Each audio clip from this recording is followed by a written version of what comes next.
So, hello and welcome guys to your very own channel Super Knowledge Point. So guys, आज हम लोग यहाँ पर आपके लिए लेकर आ गए हैं क्लास 10th ICSE बायो का एक बहुत ही मस्त चैप्टर और बहुत ही इजी चैप्टर जिसका नाम है फोटोसिंथेसिस। फोटोसिंथेसिस को हम लोग दूसरे नाम से भी जानते हैं जिसका नाम है provider of food for all. मतलब कि फोटोसिंथेसिस एक ऐसा प्रोसेस है जिसकी वजह से हम सबको खाना मिलता है। हम सबको में इंक्लूड होते हैं एनिमल्स, ऑल लिविंग बींग्स, जितने भी लिविंग बींग्स हैं वो सब मतलब फोटोसिंथेसिस के प्रोसेस के द्वारा ही फूड लेते हैं। सो गाइस, सबसे पहले मैं आपको बता दूं, photosynthesis is a process used by plants in which energy from sunlight is used to convert CO2 and H2O into molecule need for growth. मतलब कि जो फोटोसिंथेसिस का प्रोसेस होता है उसमें हम लोग एनर्जी लेते हैं, सनलाइट की एनर्जी लेते हैं और उसमें हम लोग क्या फूड बनाते हैं। तो उसकी मैं अगर आपको इक्वेशन बताऊं तो देखिए 6CO2 मतलब कि कार्बन डाइऑक्साइड प्लस वाटर। हमने कार्बन डाइऑक्साइड प्लस वाटर की रिएक्शन करवाई किसकी प्रेजेंस में? किसकी प्रेजेंस में? सनलाइट की प्रेजेंस में। सनलाइट क्यों? अगर आपको फोटोसिंथेसिस करवाना है तो सनलाइट बहुत ही ज़्यादा इंपॉर्टेंट है। सो गाइस, सनलाइट के बिना ये रिएक्शन नहीं होने वाली, मतलब ये फोटोसिंथेसिस का प्रोसेस नहीं होने वाला। जैसा कि आप सभी को पता है जो फूड होता है वो बिना सनलाइट के नहीं बनता है। तो यहाँ पर हम लोग फूड बनाएंगे, मतलब फोटोसिंथेसिस के द्वारा ही फूड बनता है, तो वो फूड जो है बिना सनलाइट के नहीं बनेगा। तो ओके, आगे बढ़ते हैं। तो फोटोसिंथेसिस एक ऐसा फिजियोलॉजिकल प्रोसेस है। फिजियोलॉजिकल मतलब कि वो प्लांट के द्वारा किया जाता है और उसमें हम लोग सनलाइट लेते हैं, सनलाइट की प्रेजेंस में एनर्जी को तैयार करते हैं। उसकी जो इक्वेशन है उसे मैं आपको बताना चाहूँगा, ध्यान से सुनिएगा। 6CO2 प्लस 6H2O मतलब हमने 6 मॉलिक्यूल कार्बन डाइऑक्साइड के लिए और 6 वाटर के मॉलिक्यूल लिए। In the presence of sunlight it will convert into 6H12O6 मतलब कि ग्लूकोज। जो हमारा ग्लूकोज बना वो हमारी क्या है? प्लांट की एनर्जी है। और 6O2 क्या है? Oxygen. Oxygen as a waste product है इन द फॉर एनिमल्स, मतलब सॉरी फॉर प्लांट जो CO2 है मतलब ऑक्सीजन है वो वेस्ट प्रोडक्ट है, लेकिन फॉर ह्यूमन बींग्स और animals O2 is a very helpful that which is in life in our. मतलब कि O2 इतने ज़्यादा इंपॉर्टेंट है क्योंकि हम लोग उसी का यूज़ करते हैं। हम लोग जो सांस लेते हैं उसमें O2 ही होती है। और जो हमारा लोग का वेस्ट प्रोडक्ट होता है कार्बन डाइऑक्साइड CO2 वो प्लांट उसमें सांस लेते हैं। ओके, तो आई होप आपको समझ में आया होगा। अगर प्लांट जो है O2 नहीं छोड़ेंगे तो हम लोग मर जाएंगे। इस वजह से ज़्यादा से ज़्यादा पेड़ लगाने चाहिए। सो गाइस, आगे बढ़ते हैं। आगे हम आपको बताना चाहेंगे ग्लूकोज क्या है? प्लांट का फूड है। मतलब अगर कोई आपसे पूछे कि प्लांट जो है उसका भी कोई फूड होगा तो जो ग्लूकोज है, ग्लूकोज क्या था? C6H12O6।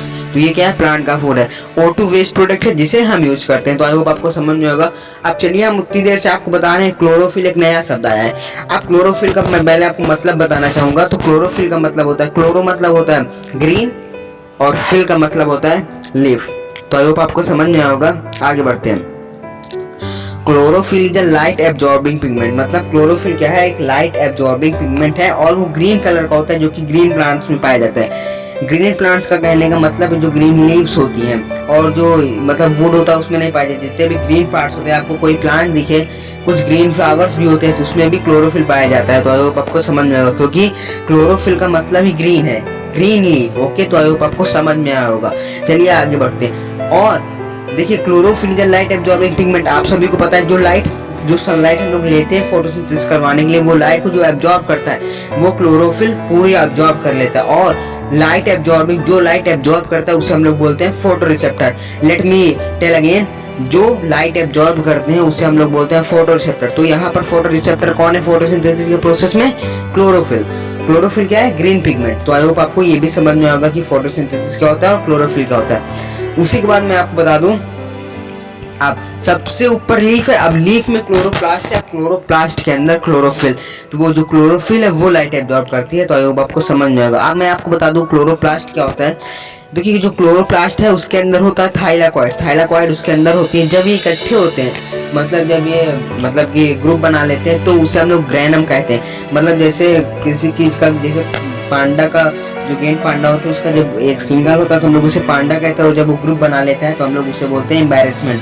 और जो जिराफ का ग्रुप होता है उसे हम लोग बोलते हैं टावर। ओके गाइस, तो आई होप आपको समझ में आएगा। उसके बाद हम लोग यहाँ पर बात कर लेते हैं स्टोमाटा। स्टोमाटा क्या होता है? स्टोमाटा की ओपनिंग और क्लोजिंग में गार्ड से रिस्पॉन्सिबल होते होंगे। आप लोग अगर लीफ को ध्यान से देखेंगे माइक्रोस्कोप की हेल्प से तो आप लोग को समझ में आएगा कि जो लीव्स होते हैं उसमें छोटे छोटे छेद होते हैं, टिनी पोर्स होते हैं। तो वो जो स्टोमाटा है डे टाइम में ओपन होते हैं और नाइट टाइम में क्लोज होते हैं। क्यों ओपन और क्लोज होते हैं? उसका कारण ये है कि ओपन और क्लोज होने का मेन कारण ये है कि जो गार्ड सेल होते हैं वो अगर उनको सनलाइट मिल रही है, उनको जिस चीज़ से मतलब अगर उनको वो मिल रही है तो वो ओपन रहेंगे, अदरवाइज वो श्रंकेन हो जाएंगे। तो आई होप आपको ये भी समझ में होगा। चलिए आगे बढ़ते हैं। देखिए लाइट एब्जॉर्ब करता है क्लोरोफिल, लेकिन लाइट अंदर जाती कैसे? अब अगर क्वेश्चन आया कि लाइट अंदर कैसे जाती है, लीफ में एक ओपनिंग होती है जिसे स्टोमाटा कहते हैं, उनके थ्रू जाती है। यहीं से लाइट और गैसेस इंटर करती है, मतलब जो गैस होती है वो भी यहीं से इंटर करती है। कहाँ से इंटर करती है गैस? स्टोमाटा से। ओके, तो ये है उसका बेस्ट फिगर है, आप लोग स्क्रीनशॉट ले लीजिए। और यही नोट्स है यहाँ पर, तो आप लोग ध्यान से देखिएगा। मैं इसी वीडियो में नोट्स भी अवेलेबल करवा रहा हूँ, तो आप लोग देख सकते हैं। अब मैं आपको बताना चाहूंगा इस स्टोमाटा को ओपन कौन करता है, स्टोमाटा को ओपन और क्लोज कौन करता है? Guard cells. गार्ड सेल्स क्या है? एक बहुत ही बेस्ट सेल्स है जो कि फोटोसिंथेसिस के प्रोसेस में काफी ज्यादा हेल्पफुल है। स्टोमाटा के आसपास गार्ड सेल्स होती हैं। गार्ड सेल जब टर्जिट हो जाती है, मतलब कि स्वेलन हो जाती है, तो स्टोमाटा ओपन हो जाता है। अगर गार्ड सेल स्वेलन है तो स्टोमाटा ओपन, और अगर गार्ड सेल श्रंकेन है तो स्टोमाटा क्लोज। तो अगर आपसे कोई पूछ जाए गार्ड सेल का क्या काम होता है, वो सनलाइट के समय स्लोवन और मतलब जब सनलाइट नहीं होती तो वो श्रंकेन हो जाते हैं। ओके, तो आई होप आपको ये भी समझ में आ गया। चलिए आगे बढ़ते हैं। आगे हम आप लोग को बताना चाहते हैं एक नया कंसेप्ट आया यहाँ पर, mesophylls. Mesophyll cells are that ones that contain chlorophyll and carry out photosynthesis. मतलब मेसोफिल सेल्स वो जो है जो क्लोरोफिल को कंटेन करते थे। अभी तक हमने पढ़ा था कि क्लोरोफिल लाइट एब्जॉर्ब करती है, इसे हम फोटो रिसेप्टर कहते हैं। अब हम ये पढ़ रहे हैं कि मेसोफिल सेल्स क्लोरोफिल को मतलब कि एब्जॉर्ब करती है, मतलब कंटेन करती है। Mesophyll cells have a lot of chloroplast, और मेसोफिल सेल्स में बहुत सारे क्लोरोप्लास्ट होते हैं। तो आई होप आपको ये भी समझ में होगा। चलिए आगे बढ़ते हैं। अब यहाँ पर आप लोग फोटोसिंथेसिस का प्रोसेस देख लीजिए। देखिए मैं आपको बताना चाहता हूँ, मैंने आपको समझा दिया स्टार्टिंग में, लेकिन यहाँ पर देखिए जो मैकेनिज्म ऑफ फोटोसिंथेसिस का मैकेनिज्म होता है वो दो तरह का होता है। एक होता है लाइट डिपेंडेंट फेस, एक होता है लाइट इंडिपेंडेंट फेस। अभी मैं थोड़ी देर बाद इसका पूरा एक्सप्लेनेशन दूंगा आपको, लेकिन उससे पहले मैं आपको एक दो चीज और बताना चाहता हूँ। जो मेसोफिल्स होती है ये हमारे मिडल में पाई जाती है। मेसो मतलब मिडल और लीफ, फिल मतलब लीफ, क्योंकि वहाँ पर हमने पढ़ा था क्लोरो मतलब ग्रीन और फिल मतलब leaf. Known as mesophyll cells. Main photosynthesis mesophyll cells के अंदर होता है, इनके अंदर क्लोरोप्लास्ट होते हैं। अगर आपसे पूछा जाए कि लीफ के अंदर कौन सा सेल है जो फोटोसिंथेसिस करता है, तो आप लोग क्या कहेंगे गाइस? कमेंट में बताइएगा। मैंने अभी आपको बताया, उसे हम लोग कहेंगे गाइस मेसोफिल सेल्स। तो अब आपको ये भी समझ में होगा। चलिए आगे बढ़ते हैं। आगे हम लोग आपको बताएंगे लीफ का स्ट्रक्चर किस तरह होता है। लीफ के सबसे ऊपर होती है एपिडर्मिस लेयर, जो कि आप लोग टच कर सकते हैं, और एपिडर्मिस के लेयर के अंदर होता है मेसोफिल सेल्स, जो कि फोटोसिंथेसिस की रिएक्शन करवाता है। अब उसके अंदर दो पार्ट होते हैं, पहला साइड वाला पार्ट होता है, एक कौन सा होता है? पहला साइड वाला पार्ट। ओके, उसका हम लोग बता दें मेसोफिल सेल्स दो तरह के होते हैं। एक पहला साइड पैरेन्काइम, मतलब इसके दो पार्ट होते हैं, पहला साइड पैरेन्काइम और स्पॉन्गी मेसोफिल्स। पहला साइड रिवाइज वन टाइम, पहला सेड, देखिए स्पेलिंग क्या? PALISAD, पहली सेड पैरेन्काइम और स्पॉन्जी मेसोफिल्स। अब देखिए, और पहले साइड के नीचे वाला पोर्शन है, मतलब सबसे पहले क्या होगा वहाँ पर मेसोफिल सेल्स में? पहला साइड, पहली साइड होगा, उसके नीचे क्या होगा? स्पॉन्जी मेसोफिल सेल्स होगी। अब हम लोग यहाँ पर एक बार और रिवीजन कर लेते हैं कि लीफ किस तरह की होती है। सबसे पहले उसमें एपिडर्मिस लेयर होती है, देन पहली side parenchyma, then spongy mesophylls, then इसके नीचे स्टोमाटा और गार्ड सेल होते हैं। अब हम लोग आपको बताने जा रहे हैं लाइट डिपेंडेंट फेस और लाइट इंडिपेंडेंट फेस। तो गाइस ये इस वीडियो का वो क्रिटिकल एरिया है जहाँ पर बहुत ज्यादा मार्क्स का पूछा जाता है और यहाँ पर बहुत गलतियां होती हैं। तो ध्यान से वीडियो में लास्ट तक बने रहिएगा।